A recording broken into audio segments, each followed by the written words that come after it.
So 1 cup rice తీసుకుంటున్నాను. ఇది బాగా 2 టైమ్స్ వాష్ చేసుకొని పక్కన పెట్టుకుంటాను. అలాగే ఒక ఫుల్ కొబ్బరికాయ అండి, ఇది ఒక మీడియం సైజ్ కొబ్బరికాయని కట్ చేసి మిక్సీ జార్లో వేసుకున్నాను. దీన్ని బాగా ఆడేసుకొని కొంచెం కొబ్బరి పక్కకు తీసి పెట్టుకొని మిగతా దాన్ని కొబ్బరి పాలలో ఎక్స్ట్రాక్ట్ చేసుకోవాలి మనం. ఇగోండి, ఇప్పుడు దీన్ని బాగా మిక్సీ పట్టేసుకున్నాను. కొబ్బరికాయ ముక్కల్ని చిన్న చిన్నగా కోసుకొని మిక్సీ పట్టేసుకున్నాను.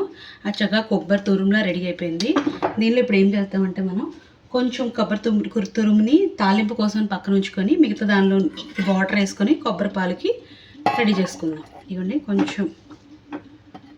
ఇవ్వండి ఈ మాత్రం కొబ్బరిని పక్కన పెట్టుకున్నాను. దీనిలో ఇప్పుడు 1 గ్లాస్ వాటర్ వేసుకొని ఇది మెత్తగా ఆడుకొని దీనిలోంచి కొబ్బరి పాలు తీసుకుంటాను. ఇప్పుడు నేను మిగతా కొబ్బరిని కొంచెం లైట్గా వాటర్ వేసుకొని ఆడుకున్నాను. ఇప్పుడు ఈ కొబ్బరి పాలని మనం వడకట్టుకుందాం. మనకి 1 కప్ రైస్కి ఒక 1 కప్ కొబ్బరి పాలు కావాలండి. చాలామంది డబల్ ద క్వాంటిటీ వేసుకుంటారు, బట్ నేను 1 కప్పుకి 1 కప్పే కొబ్బరి పాలు వేసి 1 కప్పు వాటర్ వేస్తాను. చాలా బాగా ఫ్లేవర్ వస్తుందండి. అలా అయితే ఇది బాగా పిండేసుకుందాం. ఇప్పుడు కొబ్బరి పాలని పక్కన పెట్టేసుకుంటున్నాను. ఇప్పుడు మనం కుక్కర్ తీసుకుందాం. ఒక కుక్కర్ తీసుకొని ఆల్రెడీ ఇందాకలా కడిగి నానపోసుకున్నాం కదా 1 కప్ రైస్ని, ఈ రైస్ని యాడ్ చేసుకుంటున్నాను. ఈ రైస్ని యాడ్ చేసేసుకున్నాను. ఇప్పుడు ఇందులో 1 కప్పు కొబ్బరి పాలు వేసుకుంటున్నాను. ఎందుకంటే ఏ కప్పుతో అయితే రైస్ తీసుకున్నా అదే కప్పుతో 1 కప్పు కొబ్బరి పాలు, అలాగే 1 కప్పు వాటర్.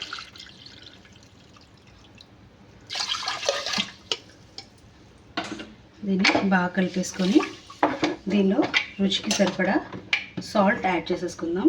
అన్నం కుక్ చేసుకున్నప్పుడే సాల్ట్ యాడ్ చేసేసుకుంటే మొత్తం సాల్ట్ బాగా పడుతుంది రైస్కి. 1 కప్పు సాల్ట్, టేస్ట్కి తగ్గ సాల్ట్ని యాడ్ చేసేసుకున్నాను. ఇప్పుడు దీనిలో ఎన్నిటితో పాటు కొంచెం నెయ్యిని యాడ్ చేసుకుందాం. అన్నం ఉడికించుకున్నప్పుడు ఆయిల్ కానీ నెయ్యి కానీ వేసుకుంటే పొడి పొడిగా వస్తుందండి. దానికోసమే నెయ్యిని వేసుకుంటున్నాను. 1 స్పూన్ నెయ్యి. మీరు కావాలంటే ఇందులో ఈ స్టేజ్లో ఆయిల్ కూడా వేసుకోవచ్చు.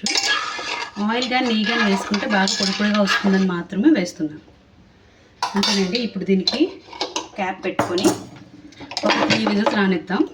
మన అన్నం పర్ఫెక్ట్గా కుక్ అయిపోతుంది. ఇప్పుడు నేను స్టవ్ ఆన్ చేసుకొని 3 విజిల్స్ తెప్పించుకున్నాను. సో అన్నం ఓ పక్కన ఉడుకుతుందండి. దాని లోపల నేను తాలింపు కనిసాము పలుకులు, జీడిపప్పు, పచ్చిశనగపప్పు, ఆవాలు, జీలకర్ర, మినపప్పు, పచ్చిమిర్చి, ఎండుమిర్చి, అలాగే కొంచెం మిరియాలు.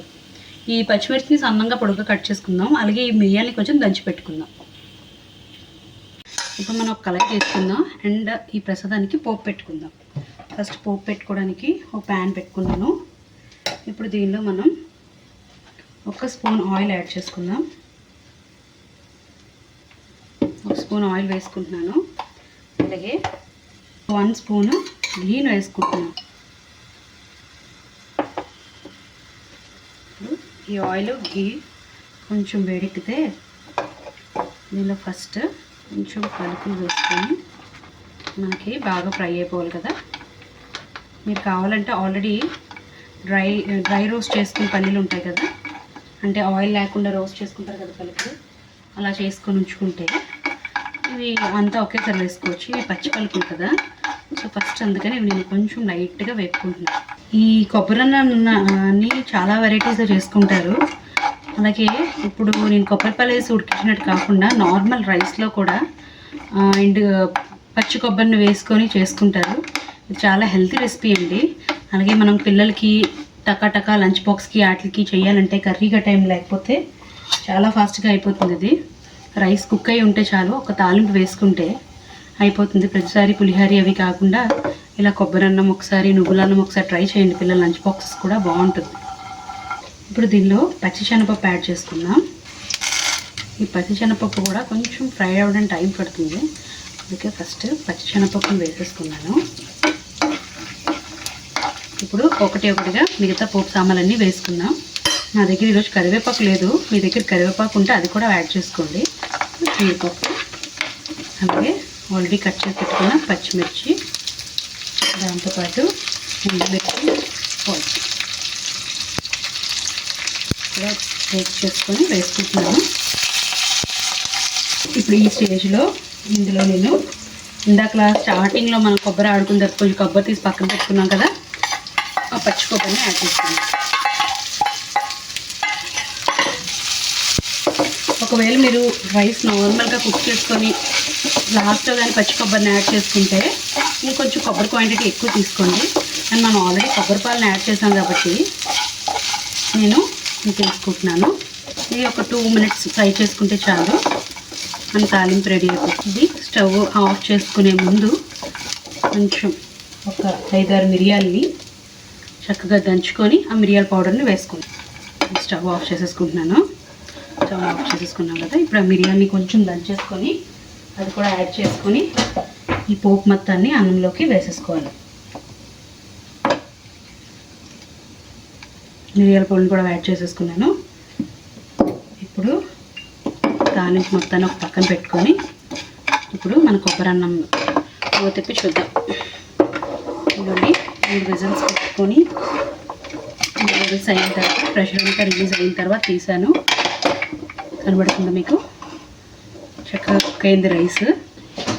ఇలాంటి తాలింపు అన్నాలు అవి కలిపినప్పుడు మీరు అట్ల వాడితే అన్నం అనేది మెత్తగా అవ్వకుండా ఉంటుంది, బ్రేక్ అవ్వకుండా ఉంటుంది మెయిన్గాను. సో ఎంత పొడి పొడిగా వచ్చిందో, మనం ఘీ యాడ్ చేసుకున్నాం కదా దాని ఎఫెక్ట్ అండి, అందుకే ఎంత పొడి పొడిగా వచ్చింది. అలాగే వాటర్ క్వాంటిటీ కూడా సేమ్ ఏ పాత్రతో అయితే మీరు రైస్ని తీసుకుంటున్నారో ఎగ్జాక్ట్గా దాంతోనే కొబ్బరిపాలు అండ్ వాటర్ తీసుకుంటే ఇలా పర్ఫెక్ట్గా కుక్ అవుతుంది. ఇప్పుడు ఈ తాలింపు మొత్తాన్ని నేను ఈ కొబ్బరి అన్నంలోకి యాడ్ చేసేసుకుంటున్నాను. మనం ఆల్రెడీ సాల్ట్ కూడా యాడ్ చేసేసుకున్నాం కదా, ఒకవేళ కానీ అన్నం కుక్ చేసినప్పుడు సాల్ట్ వేయడం మర్చిపోతే తాలింపులో సాల్ట్ వేసుకొని వేసుకోవచ్చు మీరు. అంతేనండి, ఎంతో సింపుల్ అయిన అమ్మవారికి ఎంతో ఇష్టమైన 3వ రోజు ప్రసాదం కొబ్బరి అన్నం రెడీ. ఇప్పుడు దీన్ని నేను అమ్మవారి కోసం సర్వ్ చేసేసుకుంటాను.